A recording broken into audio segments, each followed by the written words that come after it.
Salve, salve família, como é que vocês estão? Eu espero que vocês estejam muito bem e que vocês consigam ficar com a gente até o final desse bate-papo, porque hoje a gente vai falar aqui de coisas que, sem sombra de dúvidas, farão sentido a partir de hoje na sua vida.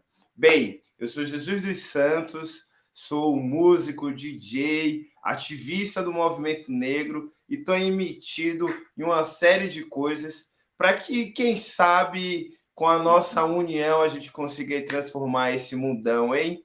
Ó, a partir de hoje, semanalmente, você verá vídeos, bate-papos e conversas muito importantes aqui nesse canal, então não perca. Mas, ó, vou deixar de faladeira aqui e vou chamar ela, que é uma pesquisadora da cultura preta, para que a gente possa, no desenrolar de nossa conversa aqui, tratar questões ou desvendar caminhos que possam relatar para a gente de qual cultura urbana estamos tratando ou como ela deve ser melhor absorvida pela nossa sociedade. Vou chamar então aqui para estar junto com a gente Joyce. Encosta, família! Aê! Bem, eu vou iniciar a minha fala saudando o Senhor dos Caminhos.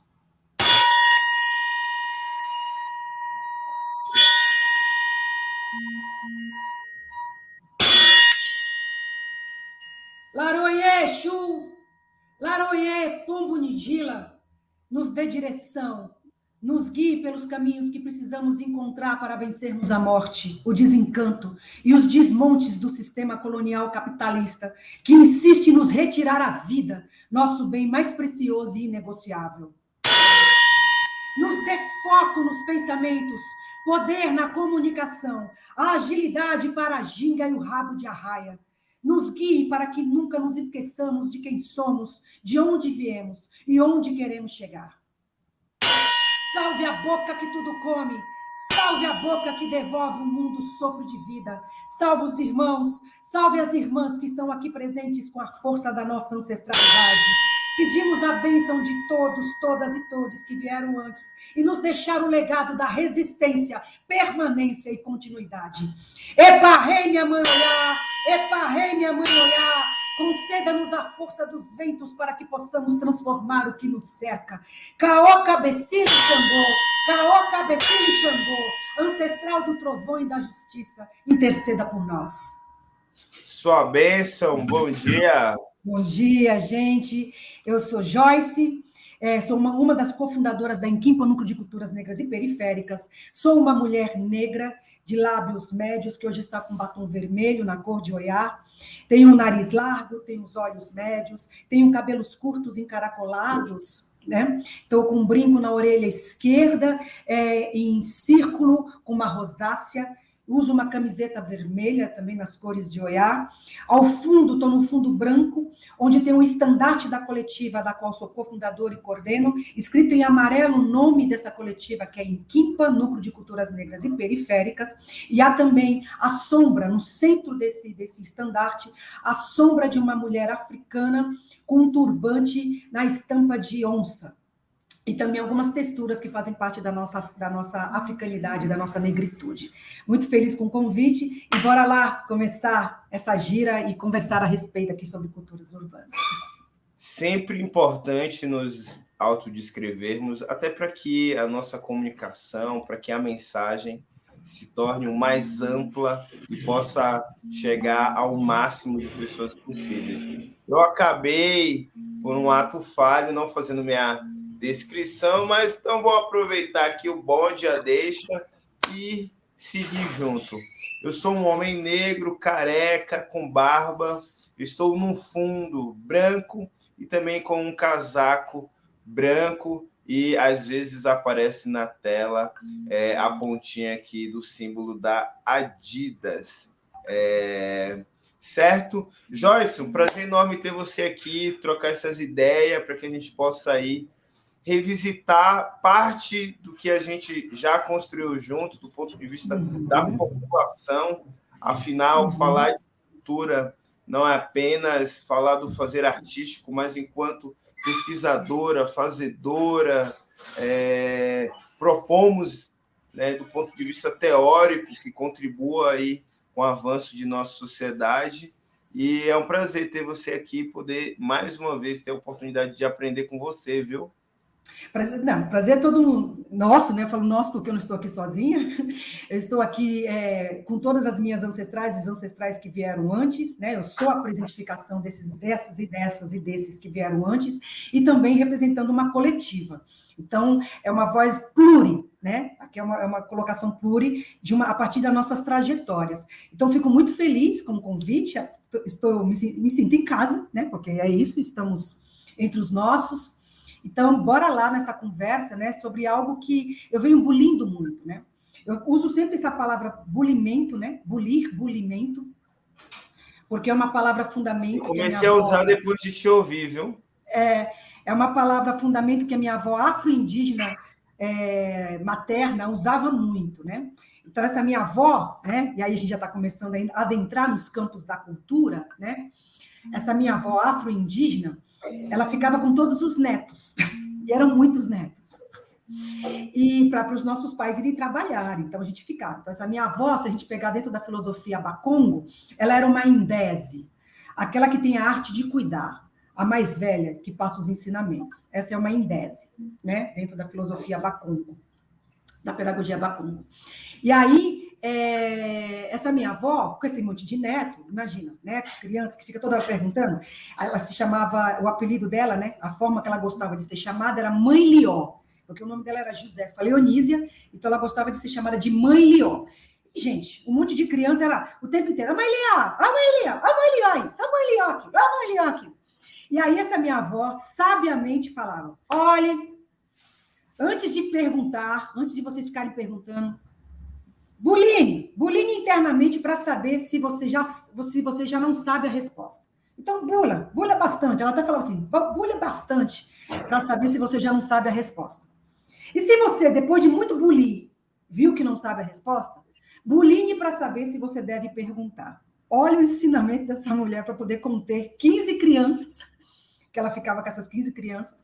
E eu lembro que isso era um exercício constante, que eu sempre ficava me bulindo para saber se eu já não sabia a resposta e me bulindo para saber se eu devia perguntar.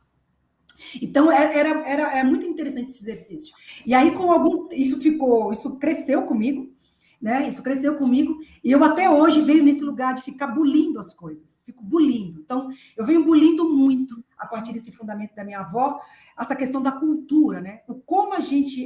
Primeiro, o que é passado para a gente, o que é cultura, e o como a gente, enquanto artista, compreende e vem trazendo isso também nos nossos fazeres, que no fundo é isso que mais importa, né? E aí eu percebo que a gente vive dentro de um sistema que nos passa que cultura é determinadas coisas, e coisas que o sistema quer que a gente acredite que seja cultura.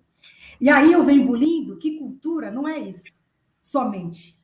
Cultura é o que a gente faz todos os dias. É o como a gente come, é o como a gente se veste, é o como a gente se apresenta, é o como a gente fala, é o como a gente, enfim, se mostra e se apresenta, né, de corpo, alma, espírito, e entendendo espírito aqui não como religião, porque é uma outra caixa do sistema colonial, mas entendendo espiritualidade como nosso pacto de vida. Então, eu venho bulindo por aí o que é cultura, né? Enfim. Olha, aqui você já me dá a oportunidade de navegar por um mar de possibilidades, de perguntas, de reflexões ou de curiosidades que a sua fala sofejou aqui em nossos ouvidos. Mas, até mesmo antes ainda, né? Estou deixando aqui a galera que está assistindo a gente já curioso. E aí, fala.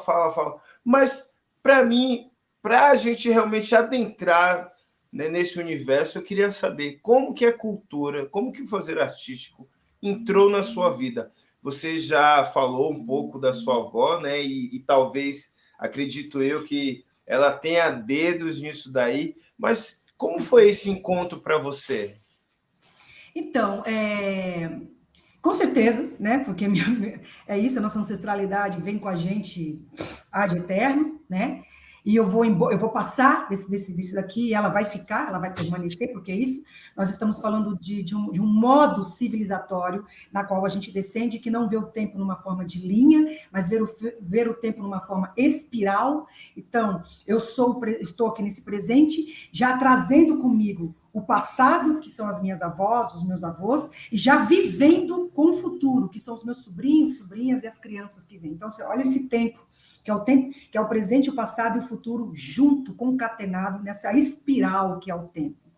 E aí é muito interessante você me fazer essa pergunta, né, do como é que veio nesse lugar de eu estar na cultura, né, nesse lugar na qual, dentro do sistema colonial, eu sou uma artista, eu sou uma atriz, né, que a minha formação vem nas artes cênicas. Surgiu quando eu tinha praticamente 12 anos de idade, eu comecei na escola, tá? Mas ela surgiu após uma violência que eu sofri também na escola. Eu sofri uma violência racial muito forte na escola, foi uma violência mesmo, eu só tinha 10 anos de idade, e desde então, porque era assim, eu costumo dizer que eu era uma Joyce aos 10 anos antes da violência e uma outra Joyce após a violência. Então, a Joyce, antes da violência, era uma menina completamente tímida, ficava no fundo da sala, não, porque eu era meio CDF, então ficava no começo da sala, assim, não queria nem ser percebida, queria estudar, sempre gostei muito de estudar. Não queria nem ser percebida, porque eu tinha um black power, não era muito comum crianças negras na escola, então hoje eu me recordo que eram pouquíssimas crianças, mesmo dentro de uma periferia, dentro da escola, né? A escola ficava, eu cresci, né, dentro da periferia do Heliópolis, Vila Prudente Heliópolis, e mesmo assim, a escola não ficava dentro da comunidade, ela ficava no bairro mais, com todas as aspas, classe média. Então, pública, era a única escola próxima ali na época. Então, eu não tinha tantas crianças negras, e agora me recordo que era eu e meu irmão, no máximo mais umas 2 crianças. Então, eu queria passar despercebida nessa escola, que depois eu comecei na escola estadual, depois eu fui para a escola municipal, e quando eu fui para a escola municipal, eu já estava na Vila Prudente. Foi na escola municipal que eu sofri essa violência. Sofria outras violências na escola estadual, né? Que era a violência meio era militar, era militarizante. Então, era uma escola muito rígida assim, no comportamento, de como tacar roupa, era muito rígida.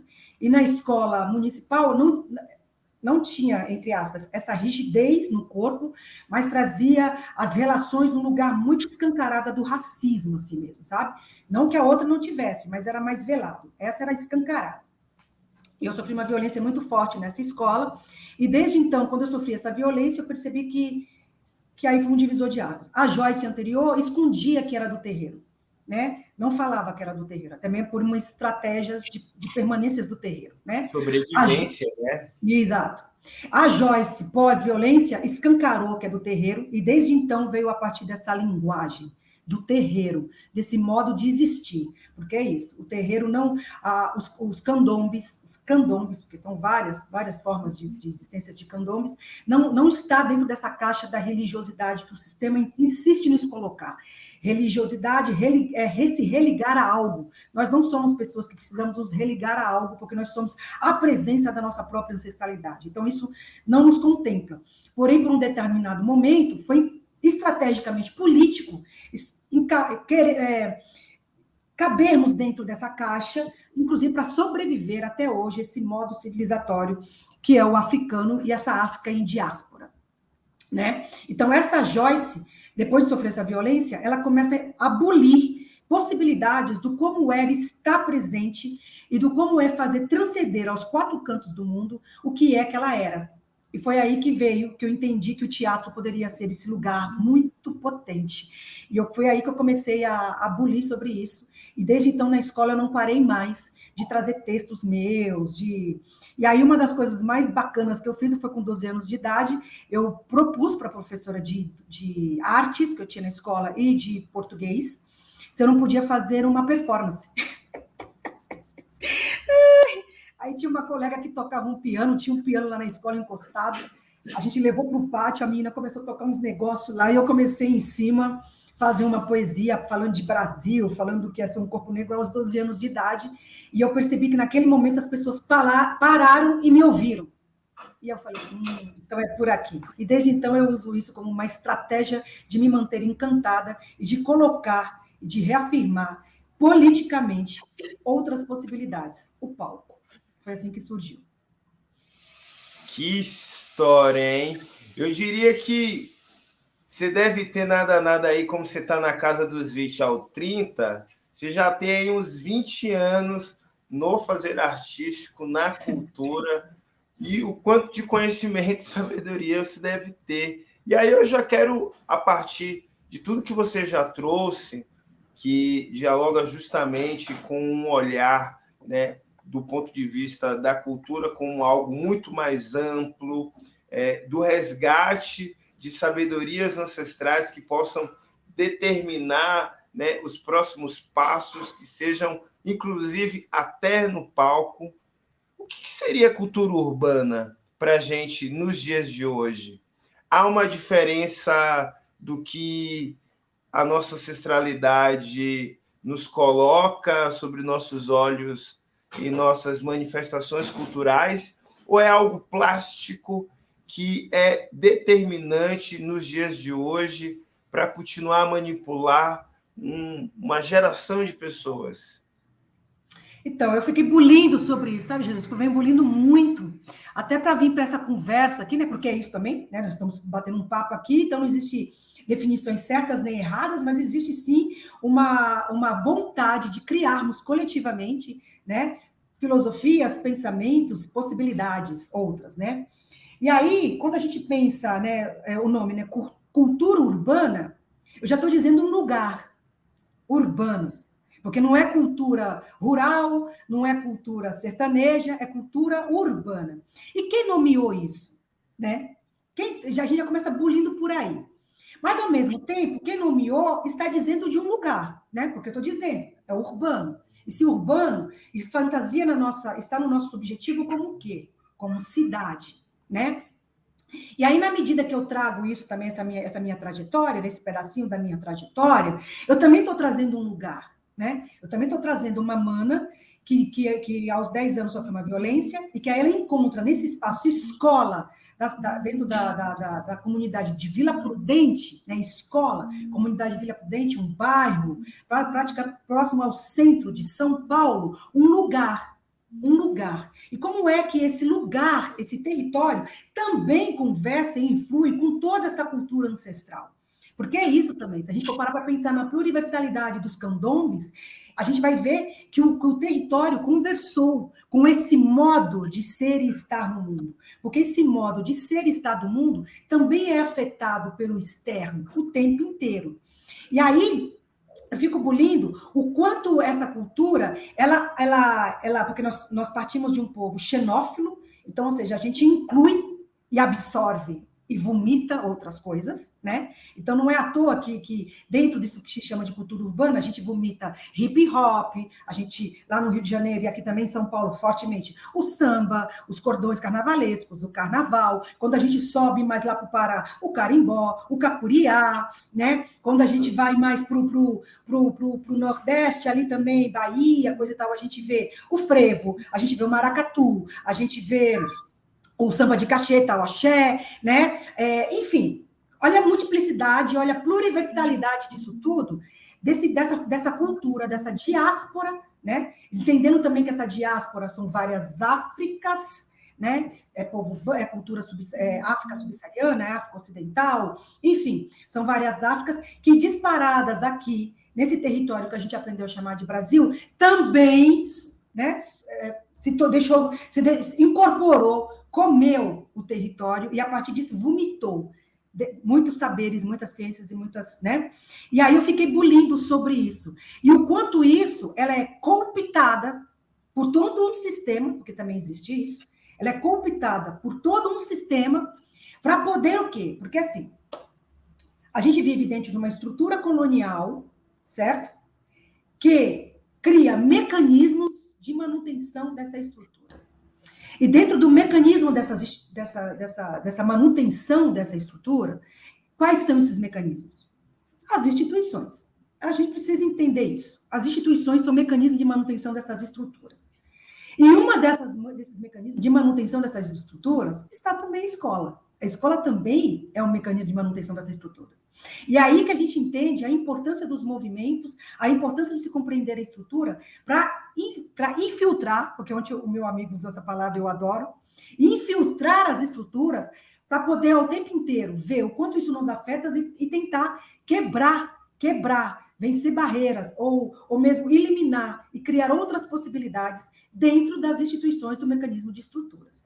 Né? Então, eu acho que pensar cultura urbana é pensar de que lugar a gente está falando sobre essa cultura. Então, se a gente está falando aqui cultura urbana, a gente está fazendo já um recorte de algo que é muito maior, e que o sistema, ele cria essa maneira também de compartimentar, até mesmo para dividir. O sistema colonial, capitalista, neoliberal, ele cria formas e maneiras de separar tudo. Por quê? Porque já entendeu que as grandes revoluções feitas nesse território que a gente aprendeu a chamar de Brasil, a partir do nosso povo e do povo originário, veio a partir da junção. Então, é um mecanismo de separação o tempo inteiro, e isso a partir da cultura também, para poder a gente não se entender nem enquanto povo. Né? Hoje, uma das coisas que eu mais percebo a gente enquanto corpo afrodiaspórico é que a gente não consegue se entender enquanto povo. Enfim, acho que a gente pode começar a bulir por aí, sabe? Quer dizer, já estamos bulindo, né? Mas, do momento que você começou a falar até agora, acho que já dava para escrever aí uns 2 livros, né? Se fôssemos aprofundar aqui as discussões. Eu tenho muita concordância contigo quando você traz aqui para a nossa conversa de que é fundamental, sobretudo nos dias de hoje, a partir da compreensão que temos de que cultura é um instrumento de transformação, que a gente passe a entender que cultura, na verdade, é uma tecnologia, é como a sociedade se relaciona, pensa e age. Né? Exato, Então, e cria formas de encontrar soluções para a pluriversalidade do que é a sua existência. Porque cultura também é isso.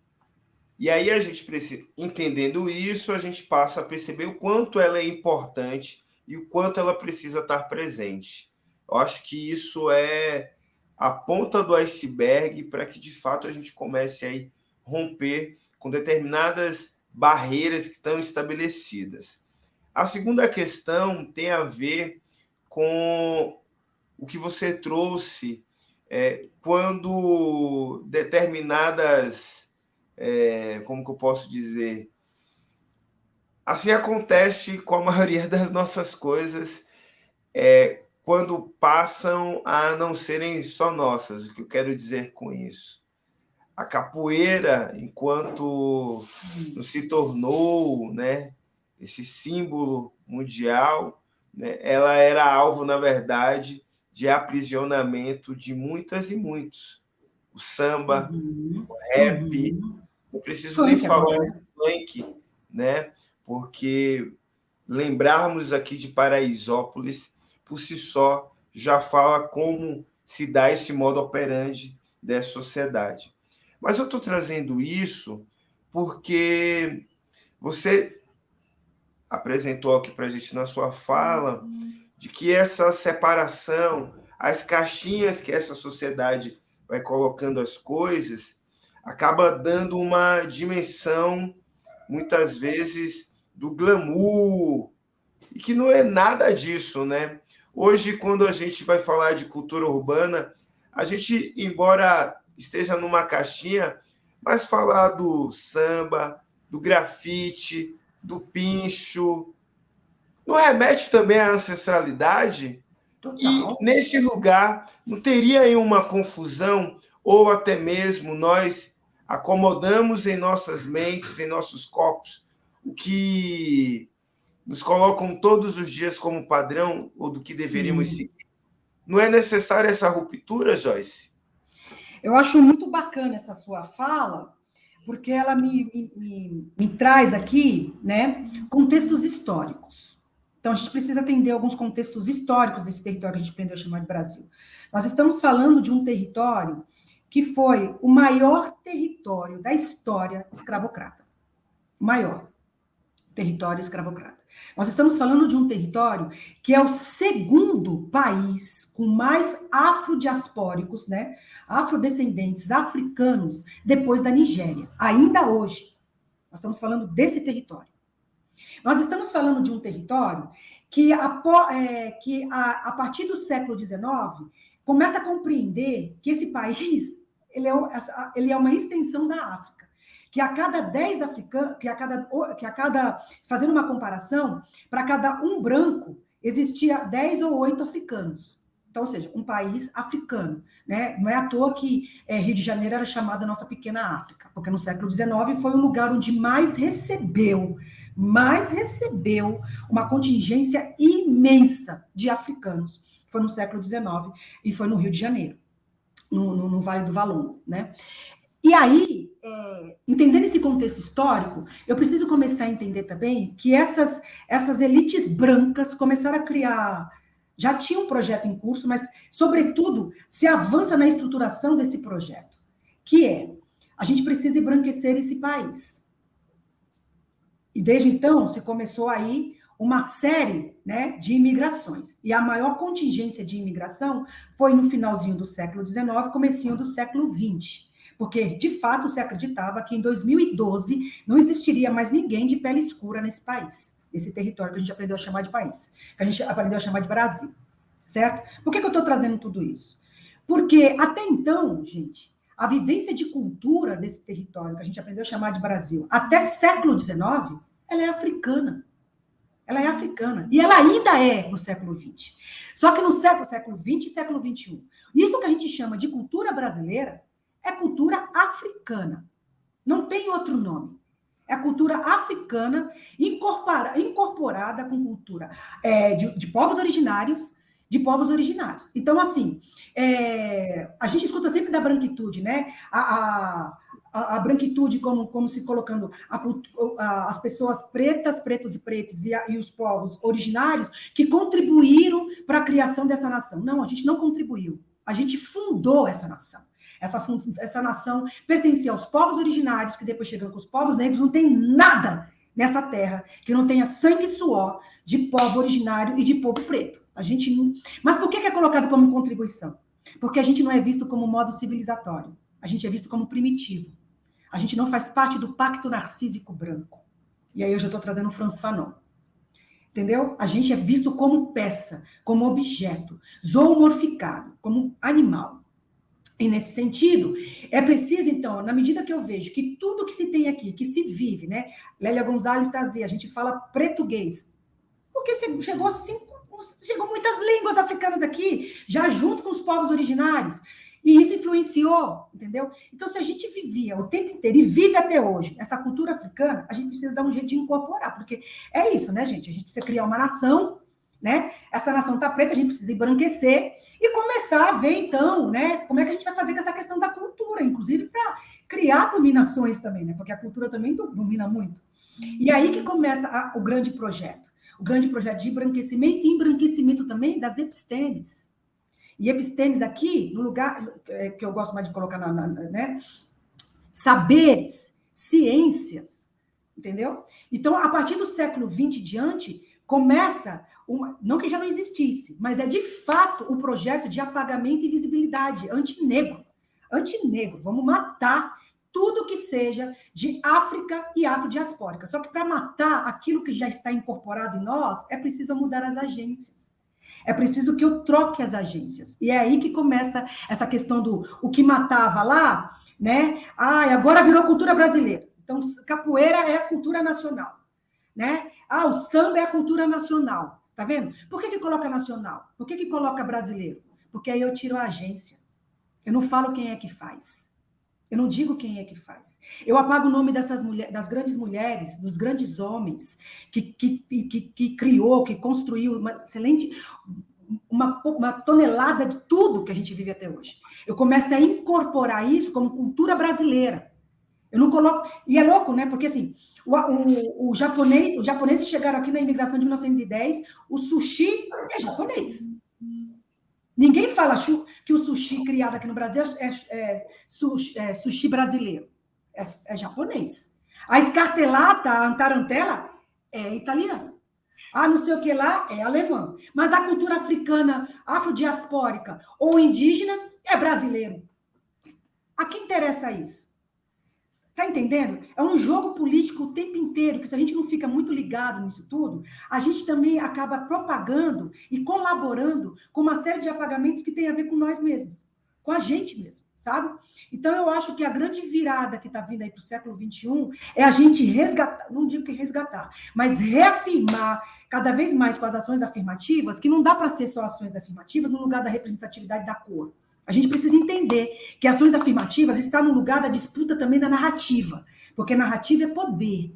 Contar a história a partir da minha agência, a partir da onde eu vim, com outras filosofias que não somente brancas, porque foi aí também que houve aí esse embranquecimento, é também mostrar a existência e trazer reparação histórica de garantia de direitos para esse povo escravizado, massacrado e genocidado até hoje, até os dias atuais. A gente se comove com a guerra dos brancos lá da Ucrânia, mas, cara, a gente vive uma constante guerra há 522 anos.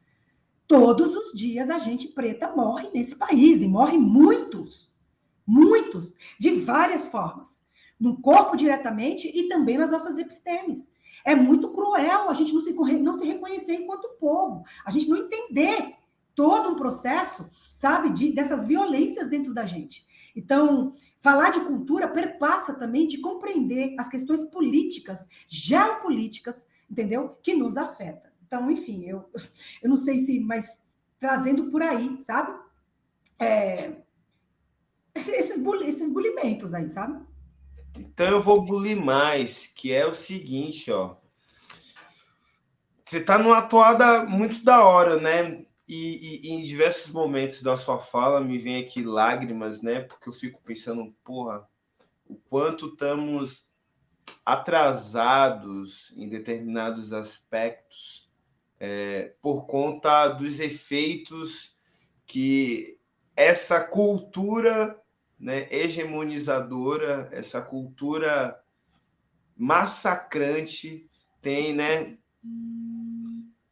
feito sobre nossos corpos até os dias de hoje. Não estamos libertos, não, gente. Tipo, hoje a gente vê negras e negros estadunidenses, né, com produtoras, estúdios, né, criando seus próprios filmes. A gente vê muitos corpos de dança, né, afro aqui no Brasil.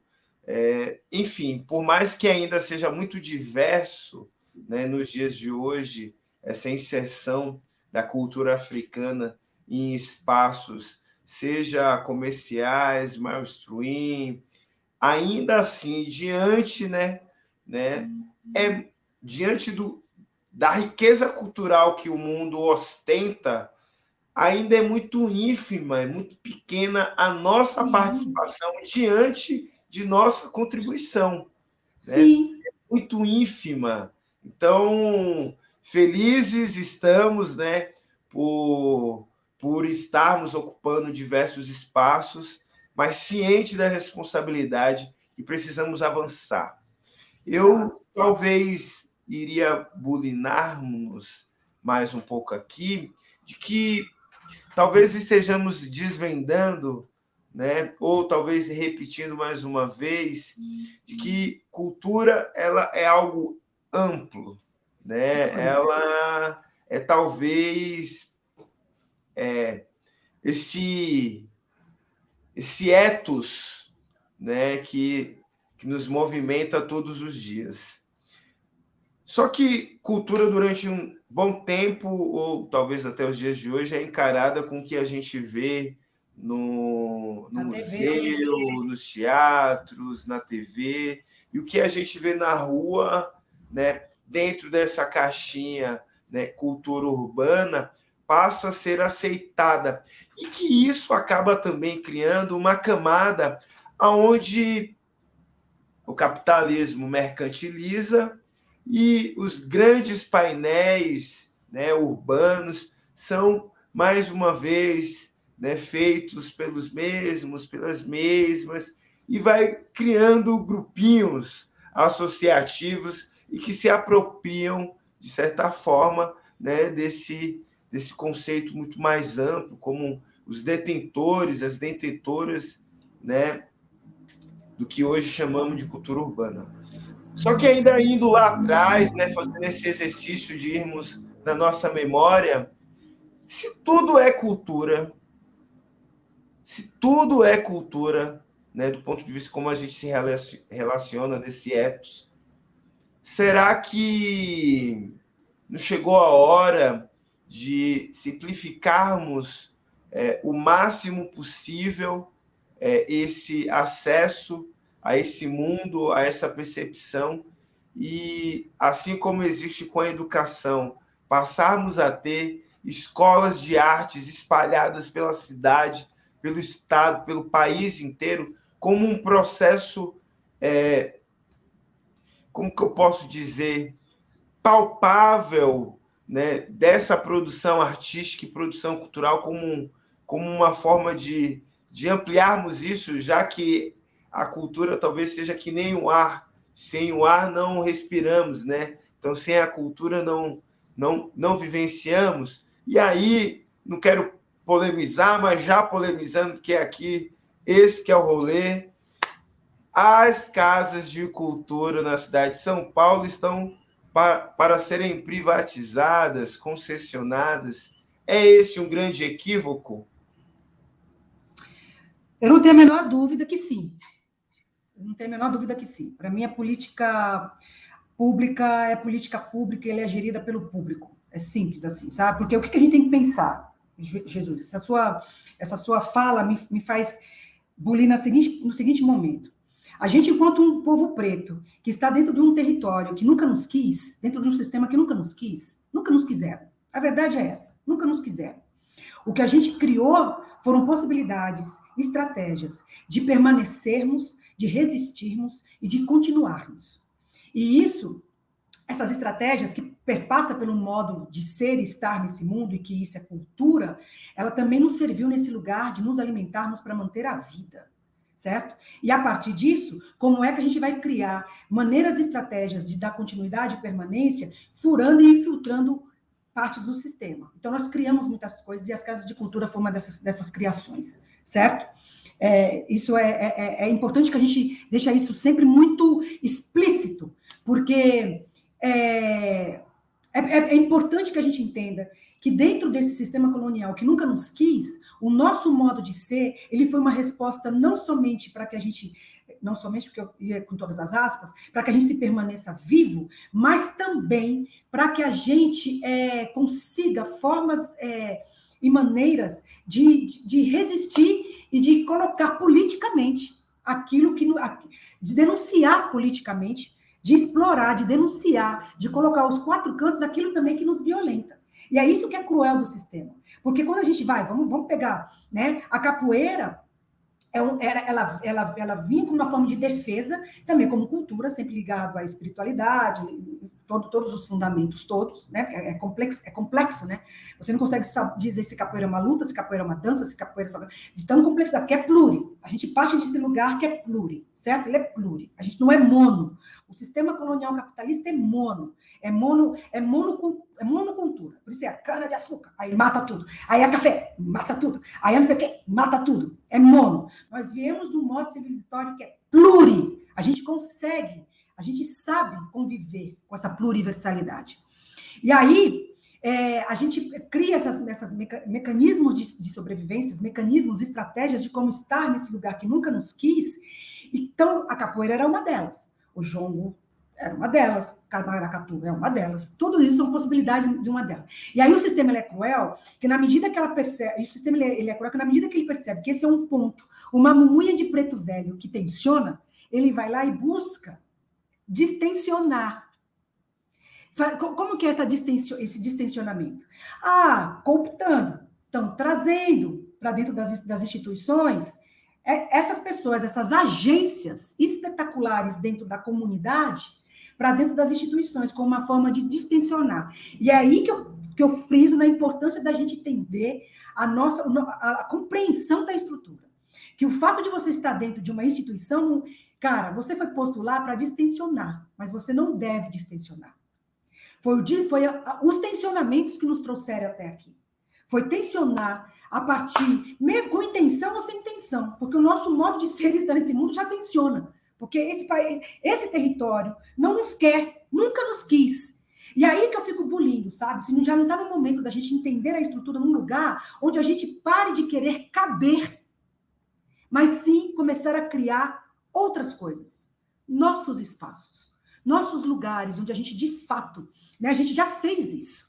A gente já fez isso, é que a violência é tão grande que vão lá e destroem. Mas a gente já fez isso. Mas eu percebo que a gente está numa geração que quer muito não criar outra coisa e quer pertencer a algo que não nos quer. Agora, se a gente quer pertencer a algo que não nos quer, então a gente tem que tomar. Tomar de assalto, sabe? Tomar. Nós estamos preparados para isso? Estruturalmente, estamos preparados para isso? Sabe? Eu estou dizendo estruturalmente mesmo. E assim, gente, eu sou Malcolm X, sabe? Estou ali, eu adoro Martin Luther King, mas eu sou o Malcolm X. A gente está... Eu não sinto que a gente ainda esteja, porque a gente ainda não consegue entender a gente como um corpo povo, que a gente descende, sabe? E aí, nesse sentido, a gente está até caminhando para o final, e eu gostaria até de trazer aqui para povoar um pouco o nosso imaginário, dessa questão da cultura, algumas fotos que eu trouxe dessa São Paulo, do começo do século, sabe? Saindo ali do século XIX, pós-abolição, né? Porque é isso também, né? Quando a abolição aconteceu, a maior parte dessa população já tinha sua própria euforia, sabe? Enfim, tudo isso daí. Então, vamos, eu gostaria que a gente compartilhasse aqui, se for possível, né, aquelas fotos que eu trouxe. Olha isso. Isso aí, ó, é a Várzea do Carmo, São Paulo, comecinho do século XX, Várzea do Carmo. Essas partes brancas que a gente está vendo aí, ó, são roupas, porque olha uma figura lá, tá vendo? Que lavava essas roupas, as lavadeiras do Carmo. Né? Olha que importante a gente saber como era essa cartografia, porque a cartografia, né, esse mapa da cidade também foi apagado dos nossos imaginários, de luta preta. Então, é uma afronta quando você vê hoje, por exemplo, é uma afronta para nós dos movimentos pretos, quando a gente vê hoje Japão Liberdade. Liberdade nunca foi um bairro japonês. Liberdade é um bairro preto, de fundamento preto. Você foi chamado de liberdade por conta de uma história que aconteceu com Chaguinhas, o Cabo Chaguinhas, que até hoje está lá e é homenageado na Igreja do Beco dos Aflitos. Então, e aí... Está vendo como vão apagando as nossas agências, vão cooptando e vai apagando as nossas agências? Liberdade não é um bairro japonês? Não, não é. Bexiga não é um bairro italiano. Lamento dizer, Bexiga não é um bairro italiano. Bexiga é onde teve o quilombo do Saracura. A Vai-Vai era em cima do quilombo do Saracura. A Vai-Vai, depois de tempos brigando para permanecer com a sua escola aqui, finalmente foi retirada daqui. Sabe? Então, olha o quanto a gente precisa... povoar o nosso imaginário do que é nosso, porque ela é apagada constantemente. Então, está aqui a Várzea do Carmo. Vamos passar para a próxima, por favor? Para a gente ir olhando. Eu trouxe bastante coisa do Rio Tamanduateí, que nessa época ainda não tinha sido canalizado, né? Então, olha só, aqui essas pessoas lá no fundo também, ó, também no Rio Tamanduateí, também uma parte da Várzea do Carmo, que depois, com Washington Luiz, né? Como um governador de São Paulo, Washington Luiz, cria de fato um projeto de higienização, né? Quer dizer, a higienização começa já a partir do século XX, é preciso higienizar, tirar as pessoas pretas e pretos dos centros da urbanidade, né? Da convivência urbana, para inclusive depois ir com a falácia de que São Paulo não é uma terra preta. A gente escuta isso até hoje, que São Paulo não é uma terra preta, né? Isso tudo faz parte desse projeto de cada vez mais higienizar, gentrificar os centros urbanos, não é à toa que é Japão Liberdade, Bexiga Itália, e essas merdas todas, tá? Então aqui, lá no fundo a gente tá vendo as lavadeiras, tá vendo? Essas mulheres, né, que elas trabalhavam lavando roupas no Rio Tamanduateí. A próxima, por favor. E tá vendo tudo isso? Ó, também são elas aqui, ó. Então, nós estamos falando de uma cultura que vivia isso, as violências da época, certo? Porque já começa aqui um processo grande de higienização, de gentrificação do centro, cada vez mais empurrando as pessoas africanas e afrodiaspóricas para as periferias, para as bordas da cidade, para passar sempre essa ideia de uma São Paulo branca, de uma São Paulo centro, né? Centro do Brasil, da América Latina, essas coisas todas, tá? Essas porcariadas todas. E aí a gente tá vendo aí, ó, essas figuras, olha só, tá vendo?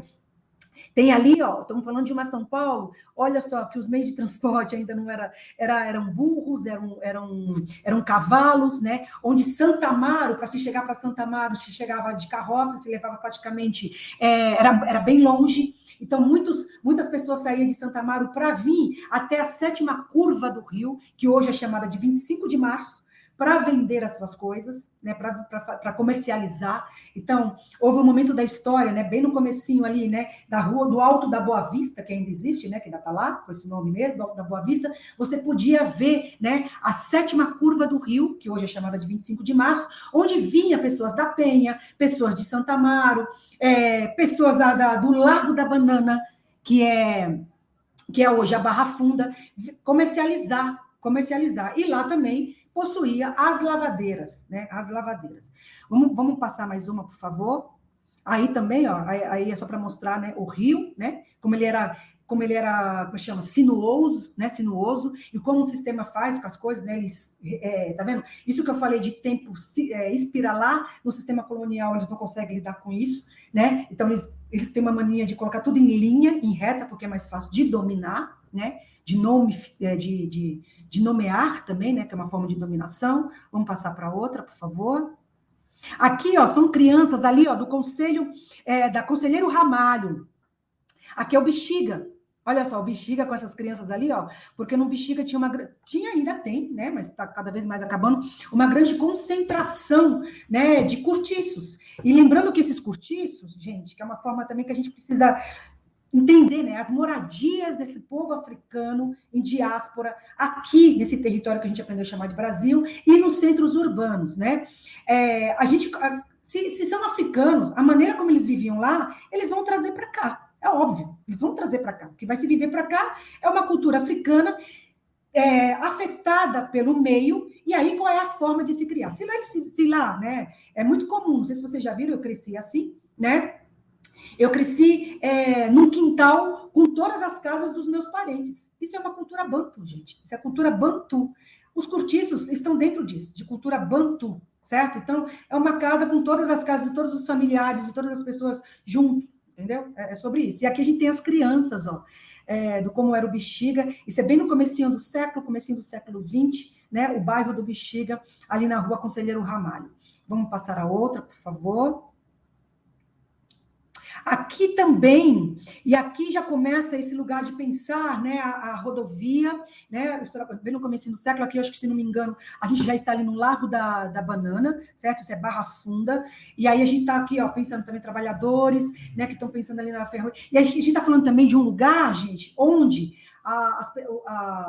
os africanos e os afrodiaspóricos, né? Os africanos, porque ainda tínhamos pessoas realmente africanas e tinha também os descendentes desses africanos, então, que eu estou chamando de afrodiaspóricos, né? Eles perdem também lugar de trabalho, porque é isso, né? Traz-se um monte de gente branca para cá, né? Com uma série de facilidades para comprar, para adquirir suas terras, para, enfim, uma série de, né, com os privilégios que a gente discute até hoje, né? Mas é um outro momento que a gente pode conversar sobre isso. E a gente começa a, né, não tem espaços de trabalho. Então, os trabalhos que são dados para os nossos até hoje são esses lugares de subalterno, né, que é do faxineiro, que é da faxineira, que é da, sabe? Enfim, do pedreiro e coisa e tal. Então, aí foi... E esse, né, o nosso espetacular Lima Barreto, né? Porque é isso também, nesse começo do século, uma das formas também que eles encontraram para poder trazer uma cultura de vanguarda a partir da nossa cultura, foi a Semana de 22. A Semana de 22, que era uma reatualização, primeiro, de homenagem a essa, com todas as aspas, independência do Brasil, né? Que a gente já sabe que foi um tremendo de um golpe. E aí a semana de 22 veio para homenagear esses 100 anos, né? E também trazer aí um ar, né? Um ar de vanguarda, de cultura, do que é a cultura brasileira. E aí se leva de novo uma branquitude para o Teatro Municipal para falar de uma cultura na qual a gente fazia, pessoas, né, o tempo inteiro, a cultura pulsando o tempo inteiro no território, e aí eles se dão no luxo, como eles fazem até hoje, de representar, de dizer como a gente é, de captar o que a gente é, e coisa e tal. E aí tá esse cara, o Lima Barreto, que sequer, que nessa época, ele já, na semana de 22, quando ocorreu, se eu não me engano, ele já era falecido, mas que sequer, até hoje, ainda é falado na potência de que ele precisaria ser falado, da semana de 22, esse cara que foi espetacular no começo do século. Então, eu trouxe ele aqui para a gente poder fazer meio que uma homenagem. O próximo.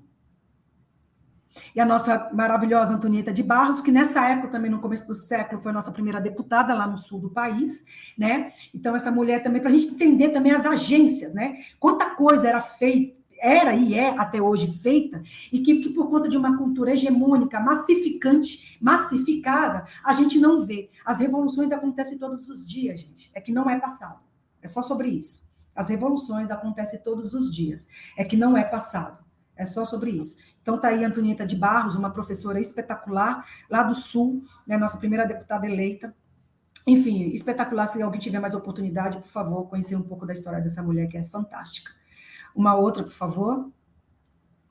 Aqui a nossa querida mãe Joana, né, que fundou lá o Jongo da Serrinha. Então, ela aí no seu terreiro, uma mulher espetacular, essa agência também espetacular, lá do Jongo da Serrinha, movimento negro, e a gente entender esses movimentos da pluriversalidade também que ele se apresenta, né?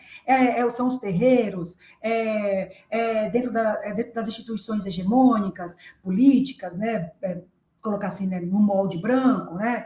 Enfim, essas agências também, né, dentro do território, para a gente também entender a pluriversalidade dos movimentos, né? Outra, por favor. Aí a nossa querida mãe Eunice, fundadora da Escola Lava Pés, aqui do Cambuci, né? Entender a importância dessas mulheres, né? Dentro desse território urbano, né? Não importa onde, São Paulo, Rio, sul do país, enfim, Nordeste, Norte, né? A importância dessas agências que também foi e é ainda muito invisibilizada das mulheres, de uma forma geral, e sobretudo das mulheres negras.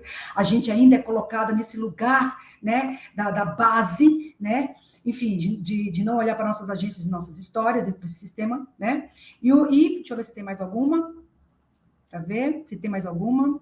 Aí a Escola Lava Pés, né, que foi fundada pela mãe Eunice, esses cordões carnavalescos, né? Essas agências, tá vendo? Que veio a partir do carnaval. E olha também as estratégias e a forma também, né? Que às vezes não era só uma estratégia pensada, gente, assim, no sentido, não, vamos fazer assim para poder. Não, às vezes era simplesmente, às vezes não. Era uma simples forma de se manter vivos e vivas na potência de que se é. Entendeu? E claro, que na medida que quando eu me coloco num lugar que não me quer, de uma forma potente da maneira como se é, isso já se torna política. Porque política, gente, também é uma coisa que a gente precisa começar a entender. Política não é uma coisa dissociada da nossa vida. O sistema cria formas e maneiras de dissociar as coisas. Então, a gente já está vendo que cultura não é dissociada, a gente está vendo que espiritualidade não é dissociada, e política não é dissociada. Porque política tem a ver com as nossas escolhas. Então, desde o momento que eu acordo, eu escolho o que vestir, o que vou comer, o que vou falar, já é política. Então, na medida que essas mulheres, sabe, essas espetaculares, acordam no entorno de si, entendeu? Acorda, vê o entorno, entendeu? E já se posiciona, já é política. Então, aí a Escola Lava Pés, fundada pela madrinha Eunice, espetacular.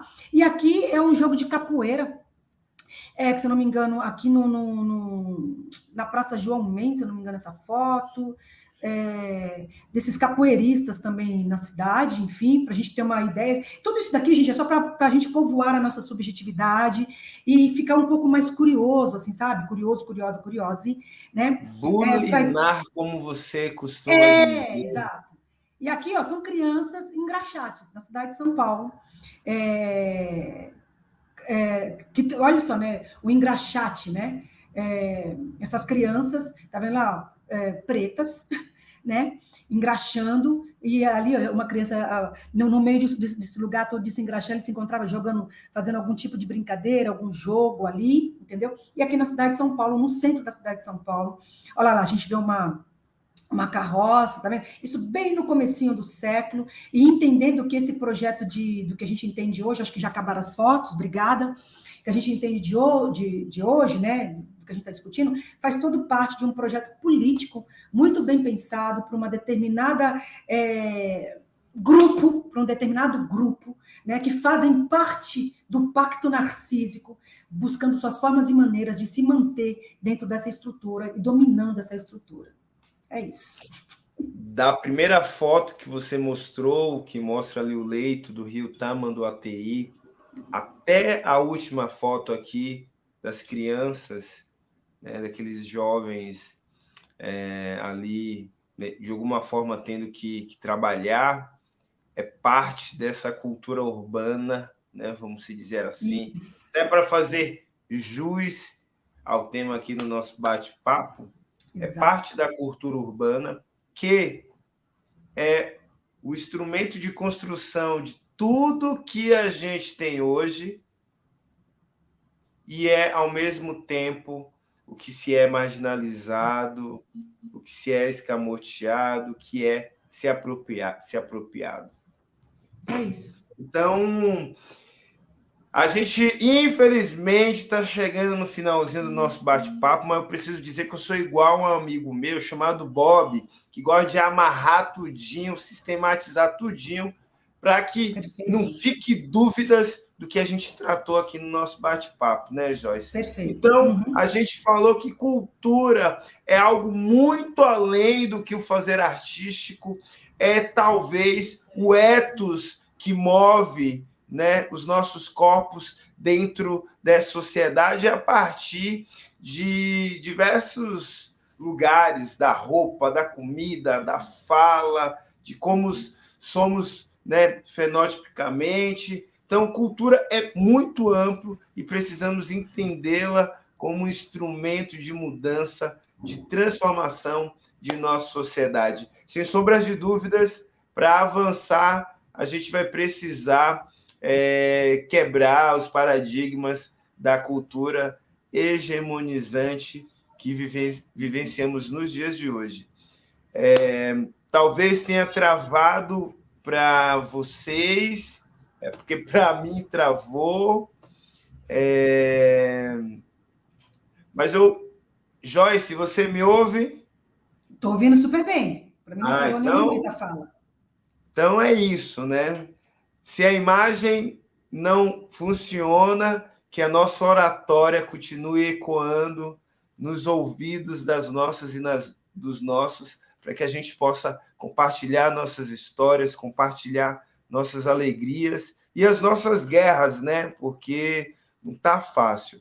Mas, Joyce, para a gente ir terminando, eu também não poderia deixar de avisar aqui para a galera que esse é o episódio 3. Toda segunda-feira vai estar aí espalhado nas nossas redes. Semana que vem sai o episódio 4. Então, não deixe de compartilhar, não deixe de curtir. Você sabe que você ajuda muito a gente comentando, curtindo, apertando salvar, o sininho, apertando aí todas as funções que o aplicativo lhe proporciona.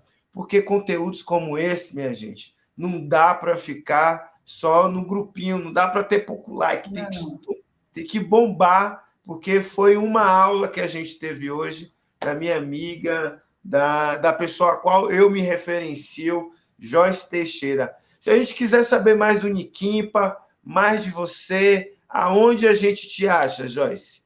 A gente está em todas as redes sociais, Instagram, Facebook, a gente tem um site, basta jogar no Google que aparece, entendeu?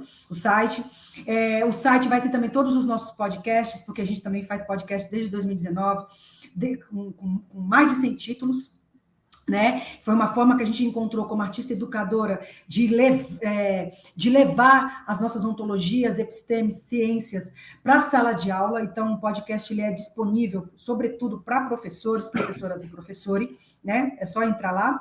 E é isso, a gente tá onde o território nos chama. Eu gosto disso.